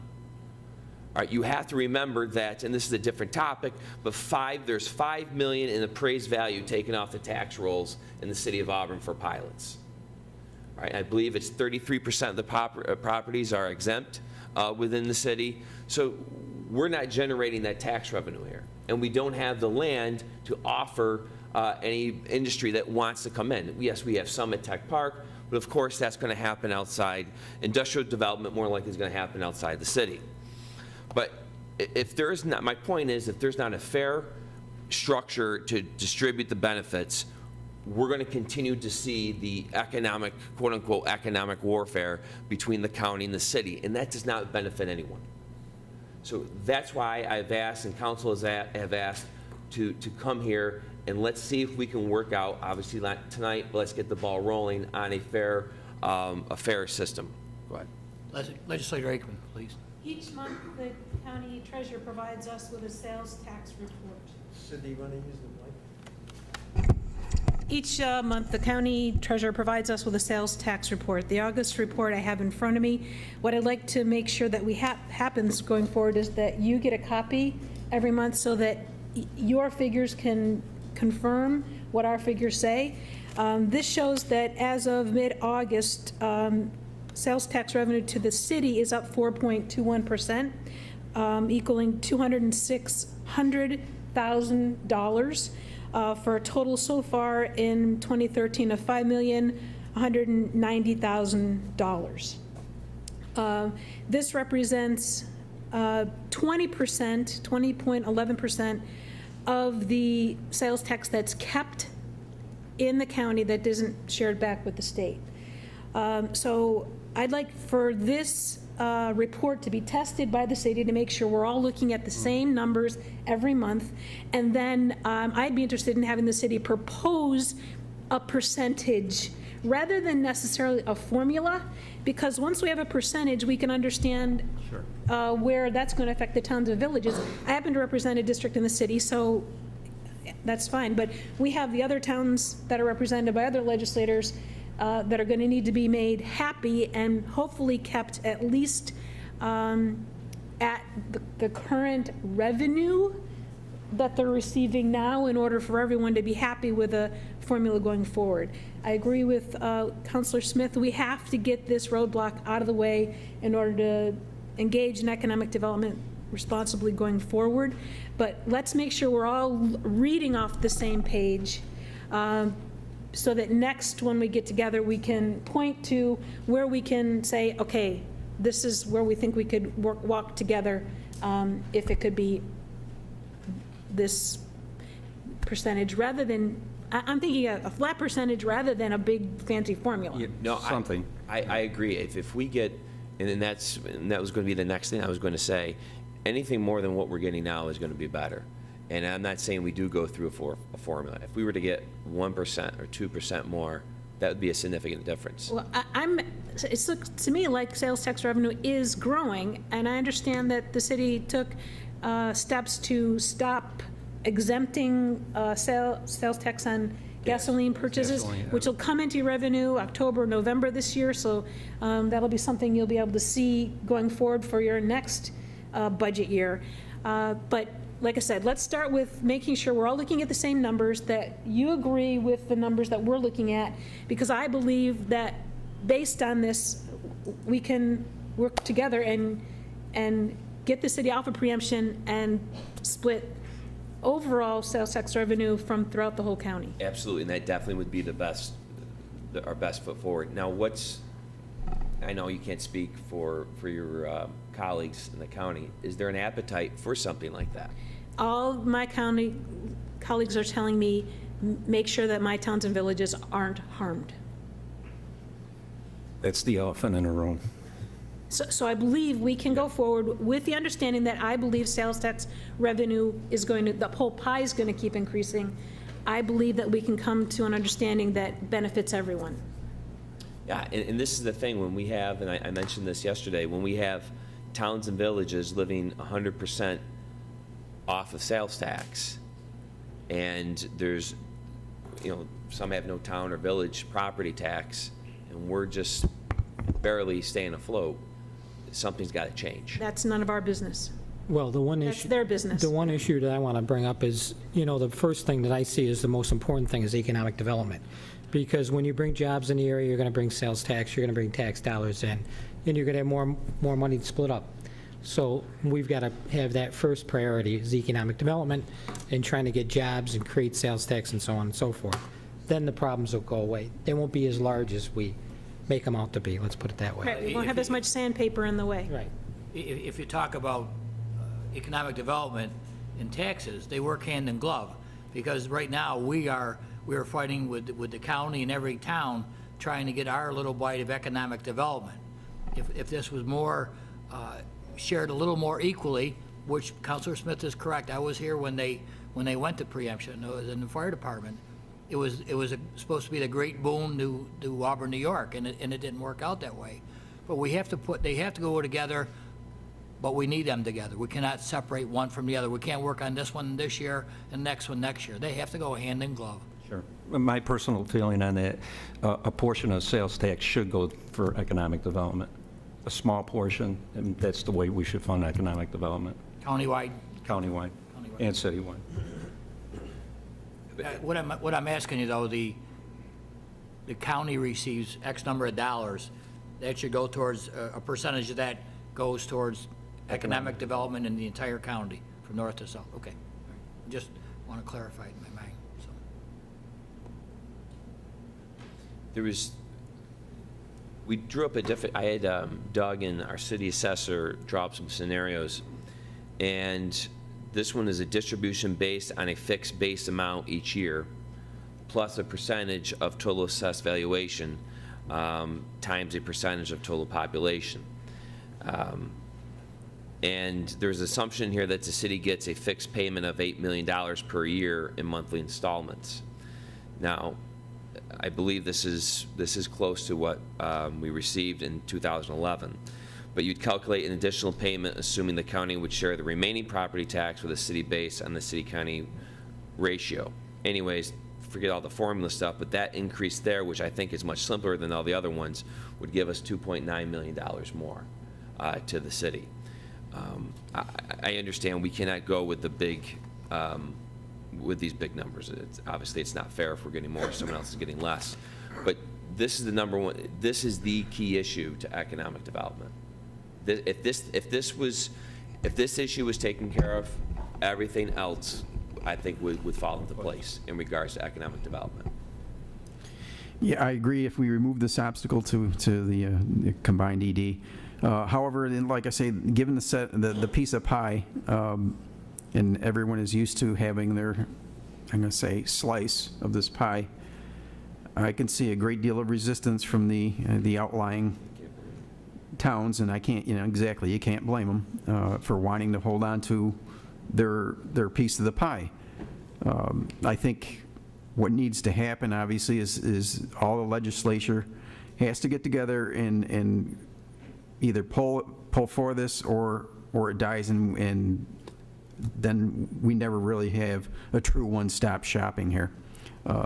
Without the city's involvement in a economic development, that just won't happen.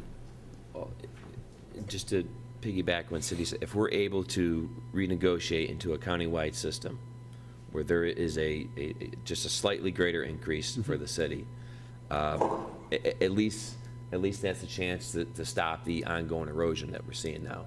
Absolutely. I mean, it's a step, definitely a step in the right direction. And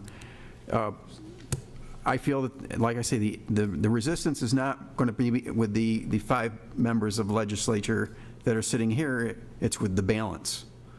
The balance is obviously going to be the majority, so they need, these citywide legislators need to go back and do what they can to sell this proposition back to the remaining legislature. A specific proposition to bring, so, and we're not ready for that. Yeah, Mr. Chapman.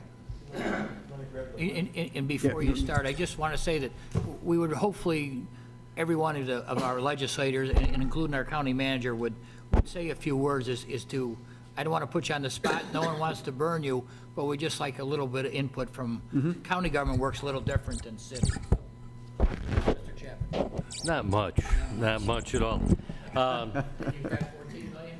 Councilor, is that what percentage? I'm one of those legislators that represent 3 outlying towns, 2 villages. And certainly I can hear every one of those folks on those councils saying, no, we're not going to give you a piece of that pie for the city.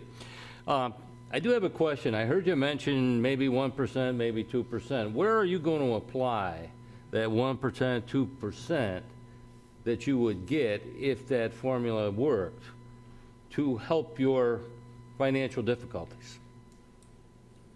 Where would we apply it in the budget? Where would you apply it? You've talked about some concerns, you've talked about problems and shortfalls. Is there a plan to apply this increase? We can't make a plan till... No, but we could apply that, and then Doug could probably speak more to this than I can, but we could use that money in any area. I mean, there's many holes within our budget that would need to be filled. I'd like to just comment. I think some of that money should be set aside for economic development. Plain and simple. And I appreciate the comments about economic development. I've been trying to sell that for, I think, going on 6 years, that we take a percentage of our sales tax money, whatever slice you want to make the thickness, and dedicate it. And I think that shows the taxpayers and those people on the outside looking in that we are serious about economic development. Thanks. But the question is, everyone's telling us to think regionally. Everyone tells the city to think regionally. I think the county needs to think regionally as well. I mean, they want the city to think regionally when it came to the Q ingredients. I mean, they pretty much wanted the city to subsidize the water. But instead of making a countywide subsidization, okay, they just wanted to make it a citywide. So with the sales tax formula, or whatever we want to call it, we need to put something in place where it is a regional plan, where everyone benefits.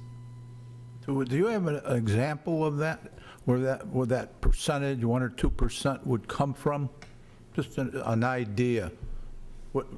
You're going to go through the budget and you're going to figure out, you're going to come to a 1 or 2%, you're going to take it from someplace.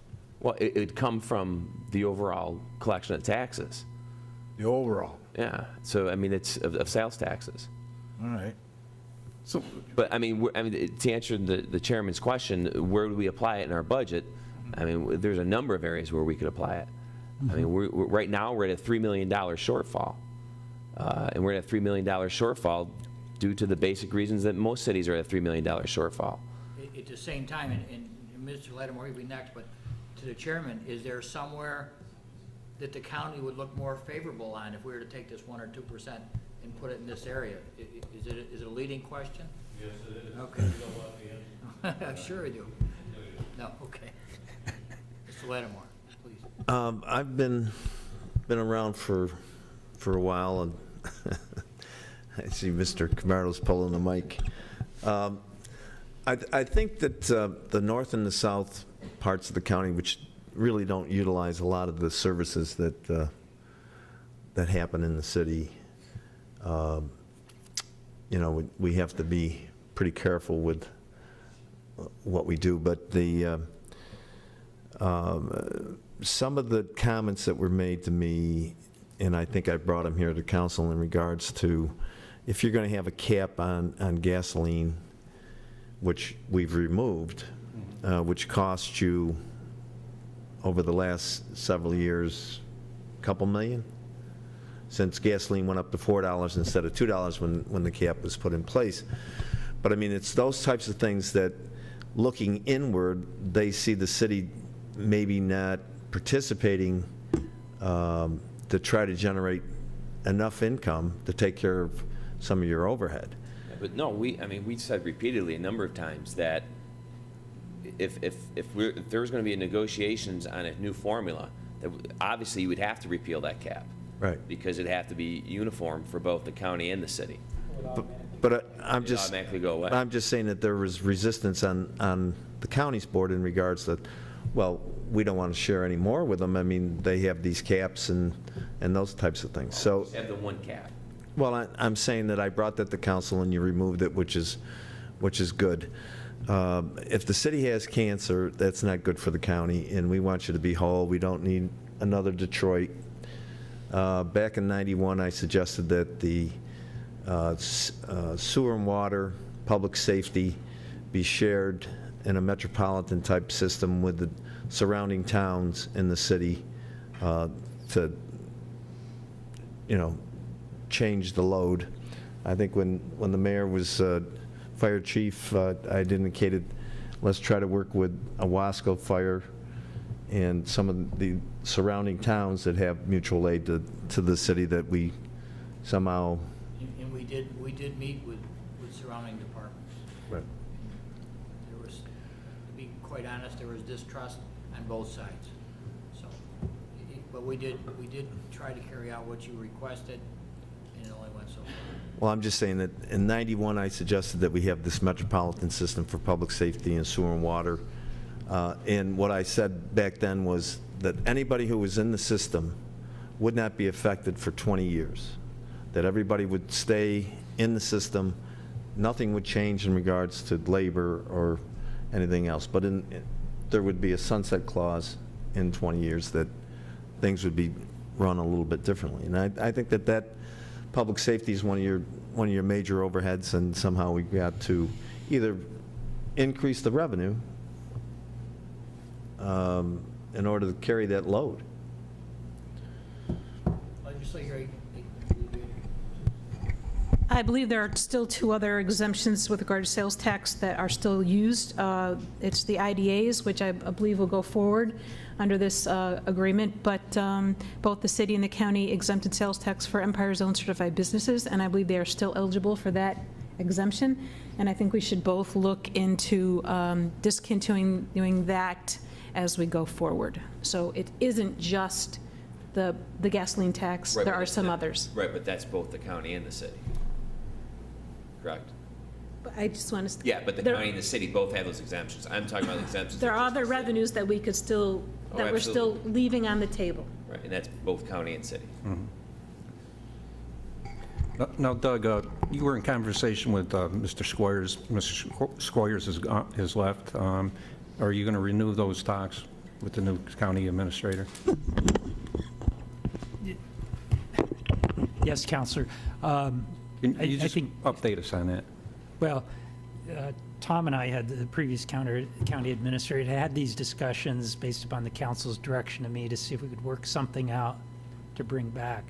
Our struggle was, we really need our leaders to tell us that there is a consensus, that there's a willingness to move forward, and give us some parameters around which to structure a formula or a proposal. I agree. I think it's the elected officials that need to come together and give you certain direction, you and the county manager direction, county chairwoman, I'm sorry, direction to, on how to move forward in these areas. So I think it's good that we're coming together. I'd like to meet with the full legislature next time so that all the legislators are involved in this process. And I would invite them next time we meet, everybody's at the same table. And I'd like to expand on Mike's topic there, where he said to allocate a portion of this pie for economic development, I think is absolutely necessary.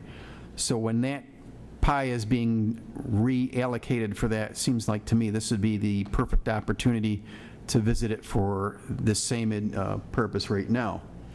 So I think what we need to do moving forward is let's decide, overall, how much of the piece of pie is going to be portioned off for ED, and work from there. Legislator Mahonik, please. Yeah, I agree that taking the portion of the percentage off the top for the ED is great, but all this talk of the sales tax and economic development, one thing that I think has to be a part of this agreement is we have to get over, whatever percentage we can come up with that's going to be fair and equitable to the city. We also have to look at the infrastructure piece of when a business comes in, we can't get into, we have to sit down and negotiate this deal. It's got to be, if we're going to have true economic development and we're going to make this deal, I think it would work well for us to gain support on the 6th floor to have the city come forward and say, here's our straight shot. This is what we're going to have some set parameters there. So when we do sit down and try to recruit a business into this area, we're not going back and forth for 6 months. And they're throwing their hands in the air and getting sick and tired of the nonsense. Over water, sewage. Yeah. Well, like exactly what happened with the Cuga Ingredients scenario. It was all passed to the city, as the city being the main source of the subsidy, and the city taxpayers also are county taxpayers, so essentially paying more for the regional paying more for the regional benefits in their wastewater subsidy. So if we're going to be truly regional, then these types of things need to be regional, not just on the back of the city taxpayers or back of just certain town or county taxpayers. If we're going to be regional, we're going to be regional. Everybody shares the regional costs. But I think what we got to remember is that good government is negotiation and compromise, and we need to do that on the front side when we make any kind of arrangement so that we don't have to come back every time someone wants to relocate or locate in this region. We got to have a plan in place to go along with the increase in the sales tax revenue going to the city so that we can convince our outer towns and villages that that pie is truly going to get bigger and that their percentage, though may go smaller, the revenue will stay the same. I agreed, but with the sharing of the regional benefits or regional costs of acquiring a business would be basically hand in hand as basically a handshake agreement with the sales tax. I mean, we need both of these. The city can't give up wastewater rates in exchange for sales tax and say, okay, there's the equitable trade. That just doesn't work. It still becomes an agreement of both of these entities. We need to work together for not only the assets of the water, wastewater, and the split up of the pie of sales tax. They need to go hand in hand.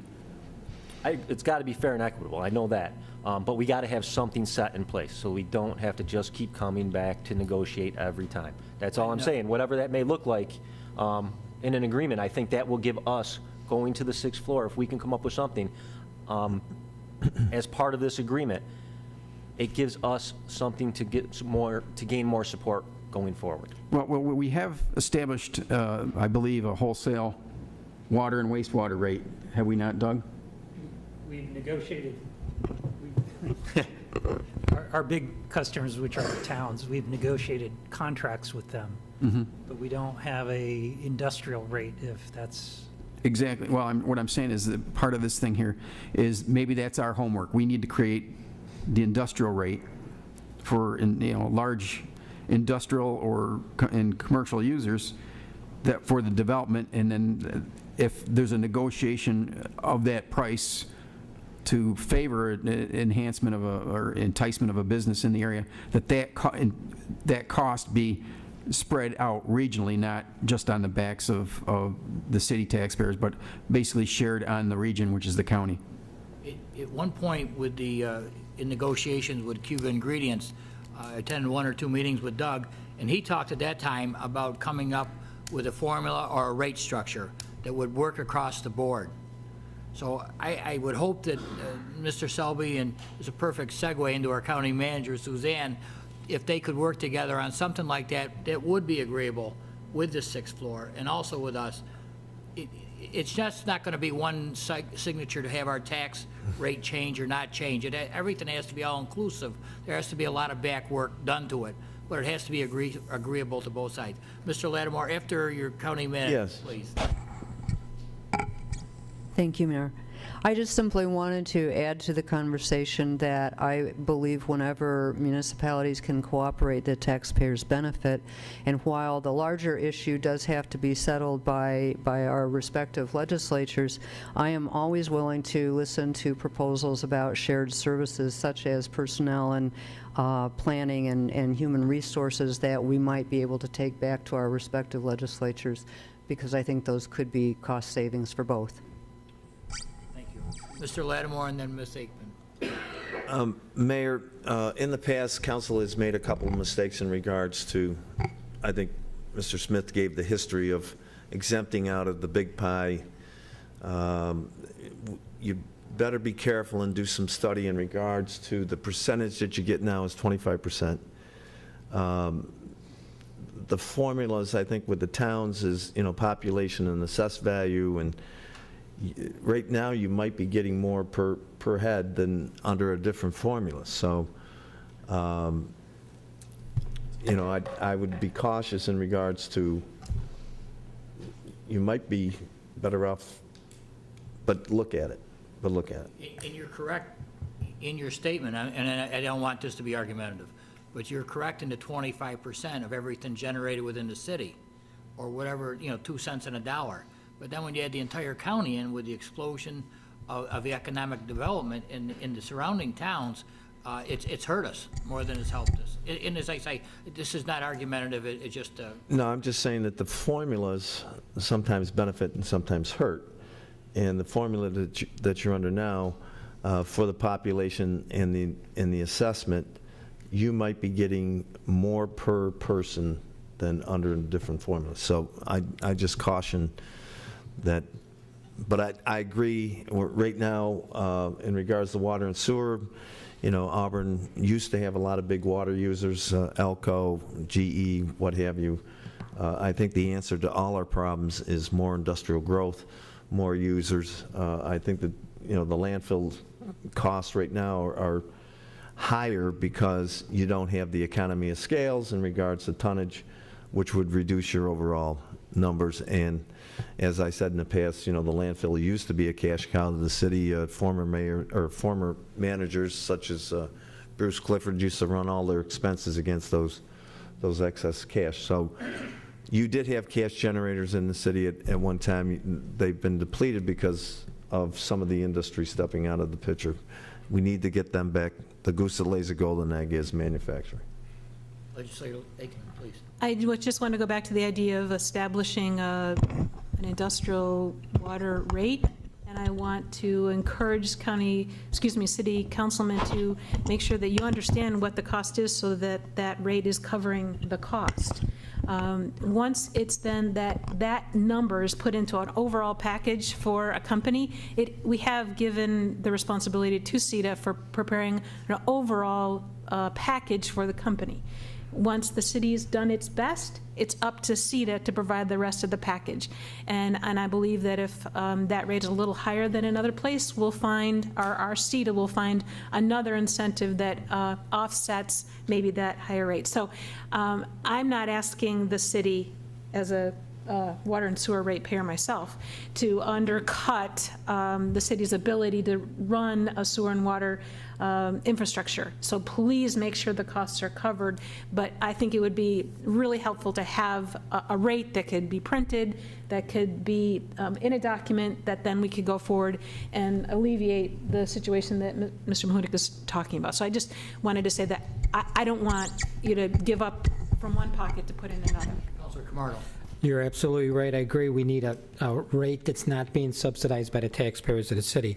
That's happened for too many years. That's why we're in the problems we're having right now. There's been too many empty promises made to the taxpayers with future results that are going to be brought to the table, or that they're going to see some kind of savings by. So you're absolutely right. It has to be a fair equitable rate across the board that you can use and shop out there. And if there has to be other incentives made by CETA, then that's something that has to be looked at. But we got to keep in mind the taxpayers when we're bringing that forward. So, thank you. But understand if that rate is agreed upon and becomes a offering of incentive is to give a lower rate than what would make us whole, then understand that it would be a countywide responsibility or CETA-wide responsibility to make the cost whole for the provider. It's right. So if we're not going to, well, we have to put a rate that's going to cover our costs and some return on investment, obviously. That's only good. It's only good to keep us soluble in that department. But once that rate's established, maybe it would be considered a sacred rate. And again, and I support the idea, if there's another incentive that could be used to entice, other than sacrificing the water rate or the wastewater rate, then that's going to have to be made. Mr. Lattimore and then Mr. Smith, please.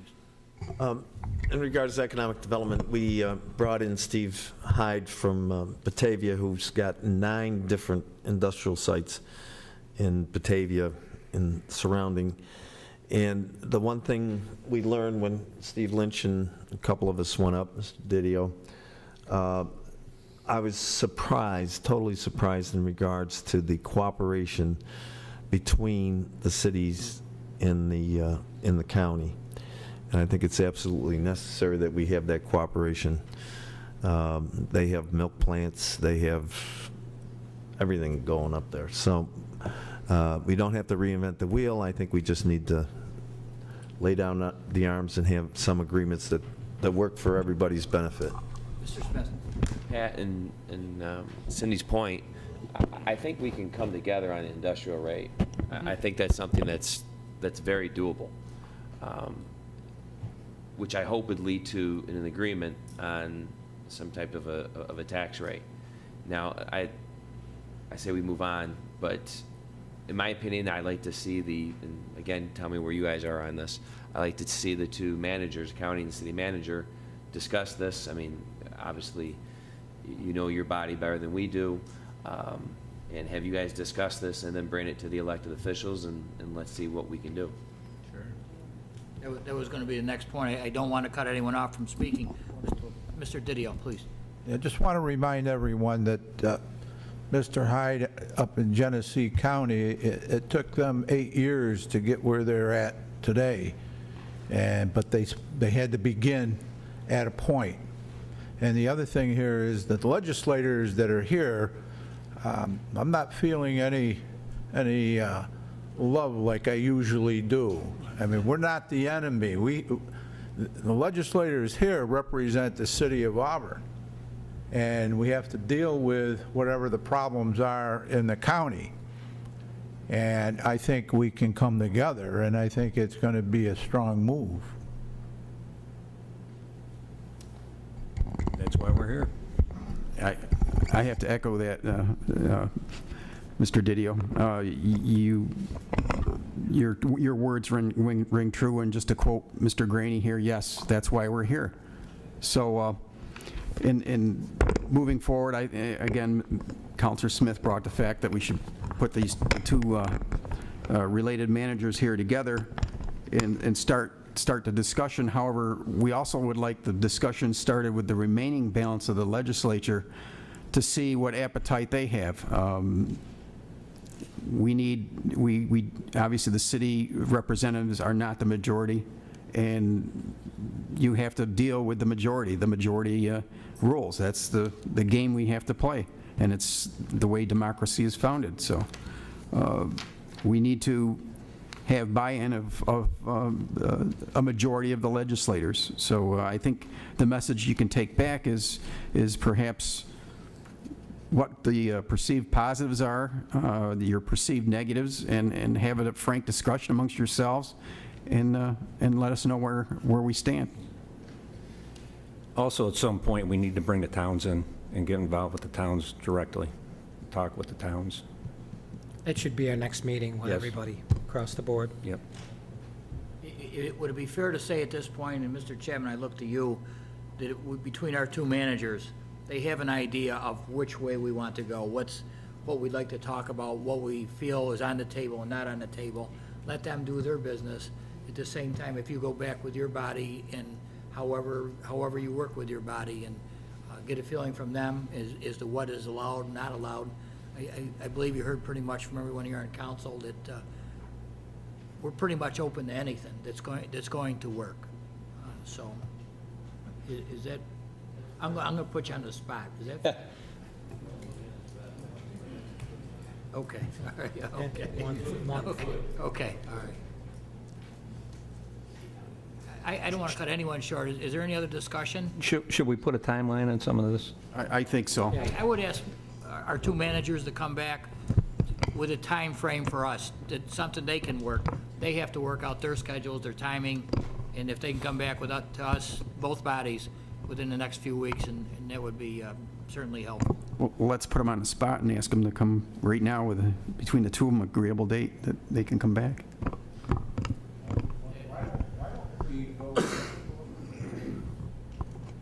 I know the city's, they're short of cash, but they don't pass it in microwave.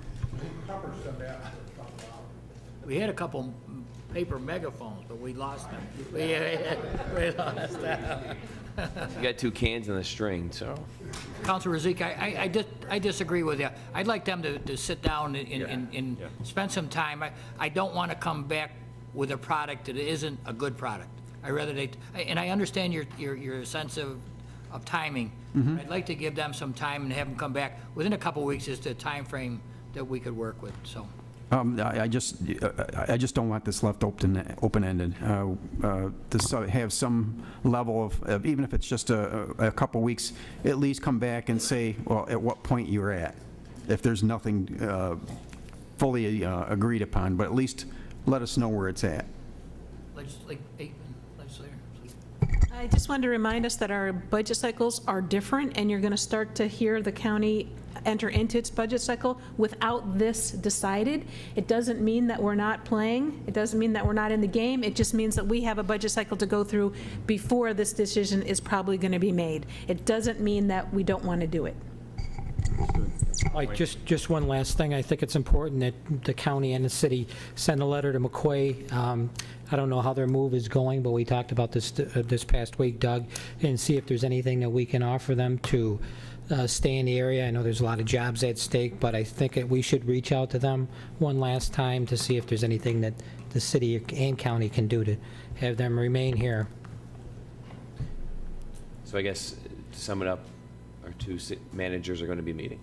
What I'm requesting, I hope council is in agreement and the legislature, that our two managers sit down as expeditiously as possible and try to come up with some idea, a work plan, and then run it back to the respective boards and see if we are on board with it or not, including Mr. Chapman and myself, if it's so desired, so.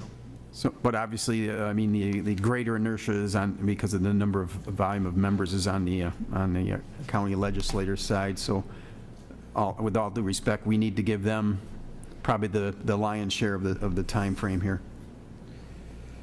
Okay. Mr. Chapman, would you like to add anything else? No, I'm good. All right. With that, I'd like to close this portion of our meeting and take about a 10-minute recess. You folks from the legislators from the county are more than welcome to stay and spend the rest of the evening with us. Or I'm sure you probably have, do we have snacks now? We're austerity budget. We don't have microphones either, so. You can join Obama for lunch, drinks down the Holiday Inn. We'll take about a 10-minute recess. I was waiting for the knock on the door.